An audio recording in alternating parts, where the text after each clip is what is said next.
Part 1, Part 2, Part 3, and Part 4. Now look at Part 1. Part 1. You are going to listen to the director of a college talking about his school. Listen to the talk and answer the questions. First, you have some time to look at questions 1 to 3.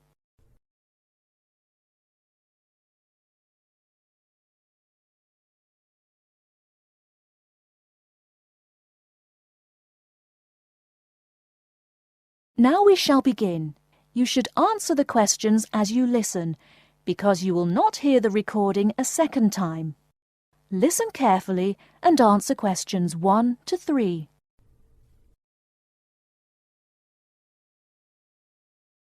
Many of you already have a reasonably firm idea of the general subject area you wish to study. Others are more open and searching for ideas. Whatever your situation, I hope you find that we have a course that meets your needs. Our firm aim is to be a student-centred institution with a special emphasis on flexibility. This begins with our attitude to access. We judge people on their motivation and commitment to study as much as, if not more than, formal qualifications. This is reflected in the vitality and diversity of our student population. Some of our students come direct from sixth form or college. Before you hear the rest of the conversation, you have some time to look at questions 4 to 10.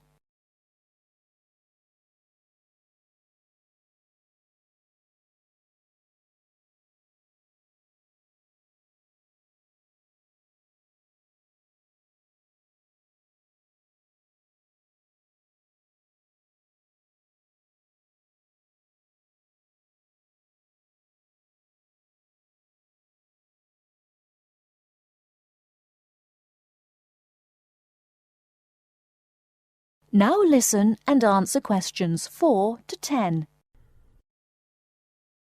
Others are coming into higher education after a short or long gap from formal education. Some are seeking a specific set of skills with a particular job or profession in mind. Others are retraining or studying to give their careers a new direction or dimension. Some are learning about the very latest scientific, technological and commercial knowledge. Others are stretching their minds on sensitive environmental, social and cultural issues.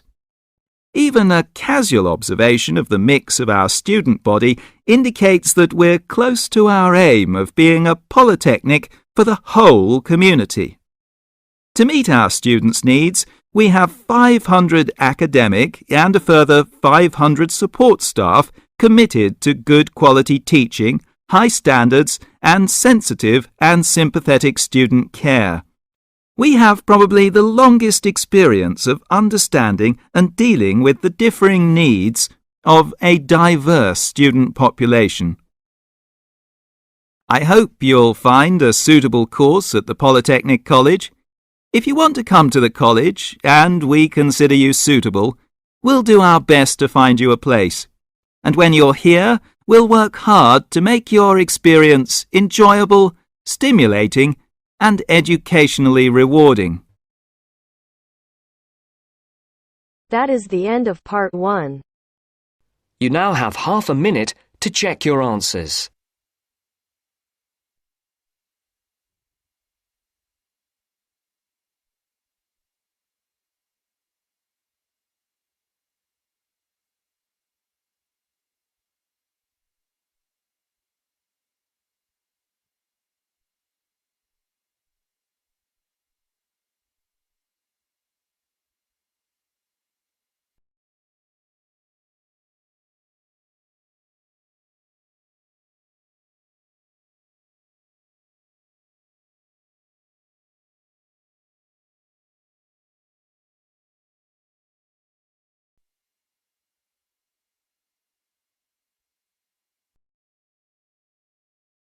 Now turns to Part 2.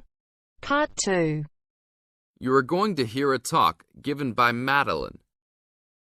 She is going to introduce the recreational facilities on campus and in town. First, you have some time to look at questions 11 to 16.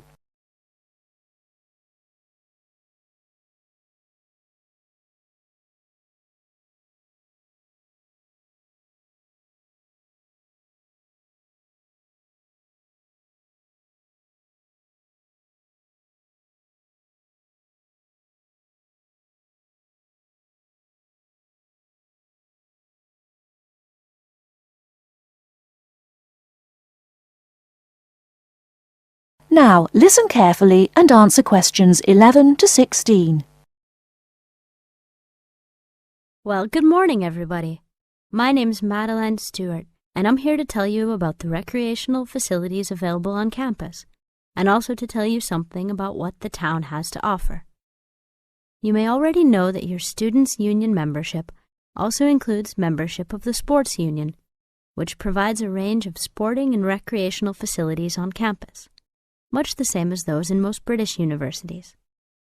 The sports union has football, tennis, and cricket teams in local competitions.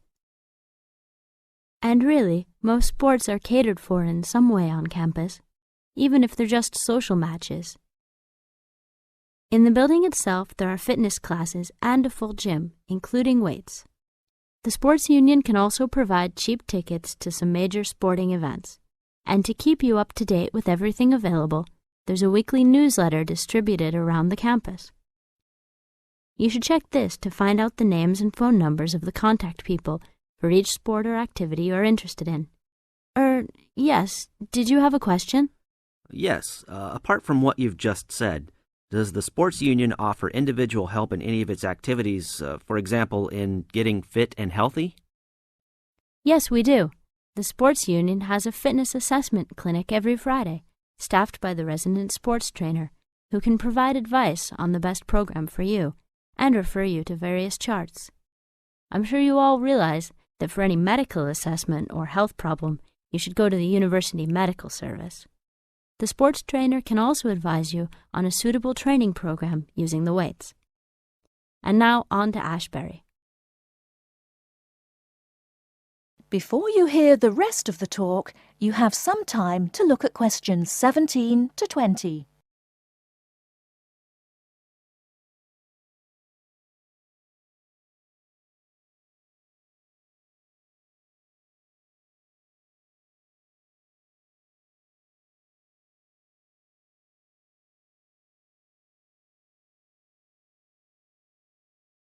Now listen and answer questions 17 to 20. And now on to Ashbury. For a town of its size, Ashbury has some unusually good leisure and sporting facilities, most of which are near the center of town and easily reached by bus from this campus. There's a new, well, almost new, Olympic-sized swimming pool. That's not quite in the central town area, but it's only a 5-minute walk from the bus stop. Above the pool, there's a high-tech fitness center that any of you more serious fitness lovers would need to check out. Then, in the center of town, there's a sporting complex called the Anderson Center, which contains squash courts and facilities for a number of other indoor sports, such as basketball. And just around the corner from the Anderson Center, in the main street there, is an indoor bowling alley. All of these facilities are listed in the weekly newsletter, so I encourage you all to look through it and... That is the end of part 2. You now have half a minute to check your answers.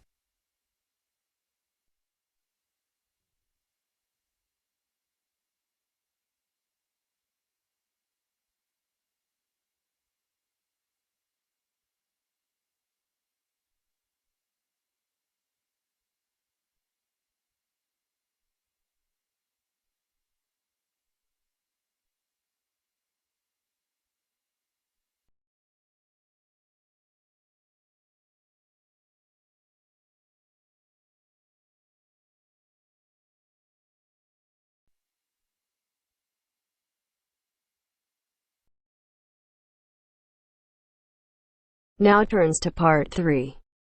Part 3. you'll hear a conversation among two students and their tutor about the presentation they are going to make at the tutorial class. First, you have some time to look at questions 21 to 26.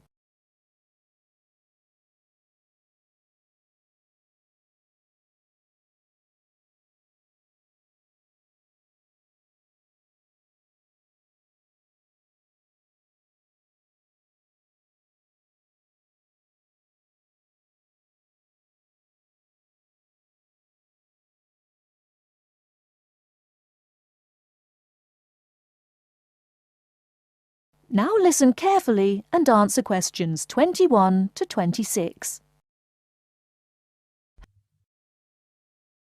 Right, Jason and Karen. How are your presentations for the next tutorial class? I feel a bit nervous. I haven't done that before.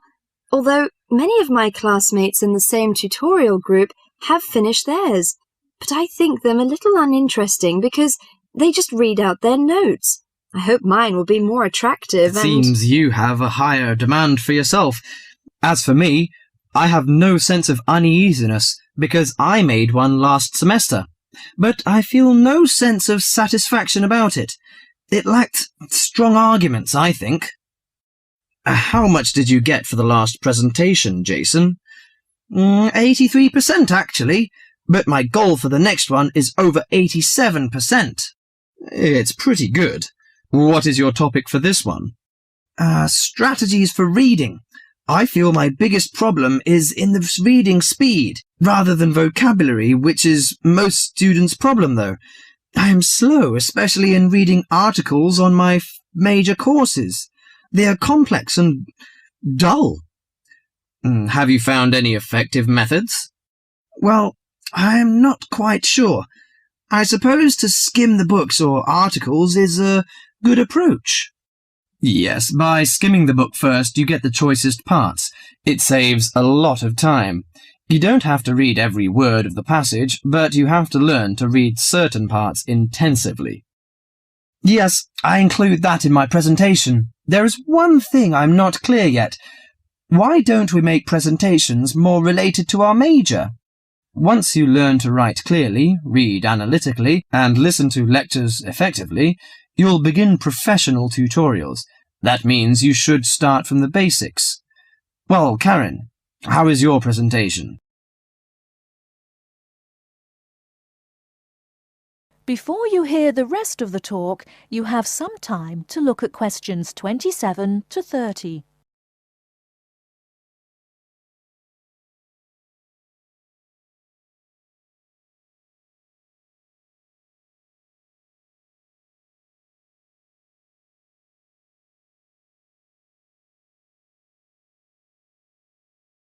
Now listen and answer questions 27 to 30. Oh, Karen, how is your presentation? I am still in a panic. I want to find some more interesting topics about writing, but I wonder what articles I can refer to, because there are so many of them. Did you get the list of the reading materials handed out last class? Yes, but there are over 20 on it. I have only a week to prepare, so I wonder if Okay, you could... let me give you some suggestions. You needn't read them all because some of them deal with the same issue. The article by Halsworth is really worth reading. It covers the aspects of organizing the thoughts and ideas. Okay, Halsworth. You should also read the article by Jackson, but just look at the part on research methodology, how they did it. Right, I'll read that one. You should also read the article by Fisher, but just look at the part on the writing plan. That is, how to plan your writing in a systematical way. Okay, Fisher, got that. And if you have time, the one by Risewell says very relevant things. It teaches how to title your articles and make it appealing. You should finish the whole book. Okay. Now, the one by Burns, if I were you, I wouldn't bother with the whole passage. Just read the conclusion, which summarizes the use of rhetoric. Oh, now I understand. Thank you very much. That is the end of part 3. You now have half a minute to check your answers.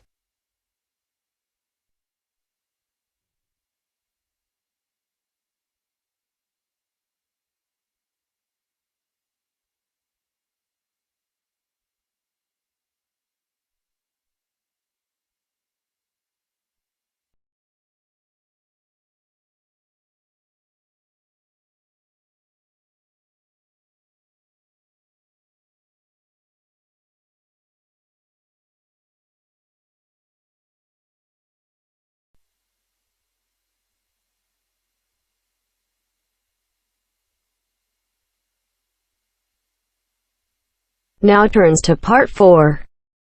Part 4.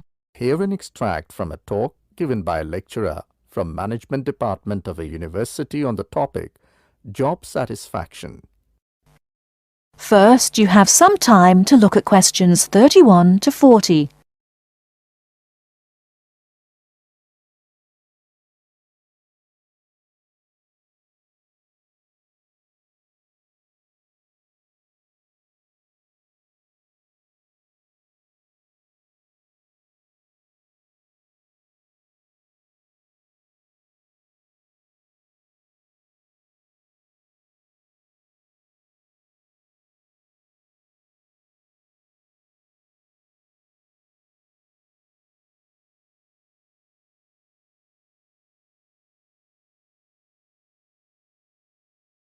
Now listen carefully and answer questions 31 to 40.